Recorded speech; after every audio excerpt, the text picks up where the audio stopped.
شروع اللہ کا نام لے کر جو بڑا مہربان نہایت رحم والا ہے۔ اے پیغمبر صلی اللہ علیہ وآلہ وسلم، جب منافق لوگ تمہارے پاس آتے ہیں تو ازراہ نفاق کہتے ہیں کہ ہم اقرار کرتے ہیں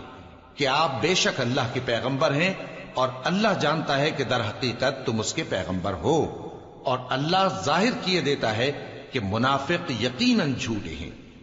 انہوں نے اپنی قسموں کو ڈھال بنا رکھا ہے اور ان کے ذریعے سے لوگوں کو اللہ کی راہ سے روک رہے۔ کچھ شک نہیں کہ جو کام یہ کرتے ہیں برے ہیں، یہ اس لیے کہ یہ پہلے تو ایمان لائے پھر کافر ہو گئے تو ان کے دلوں پر مہر لگا دی گئی، سو اب یہ سمجھتے ہی نہیں۔ اور جب تم ان کے تناسب اعضاء کو دیکھتے ہو تو ان کے جسم تمہیں کیا ہی اچھے معلوم ہوتے ہیں، اور جب یہ گفتگو کرتے ہیں تو تم ان کی تقریر کو توجہ سے سنتے ہو، گویا لکڑیاں ہیں جو دیواروں سے لگائی گئی ہیں۔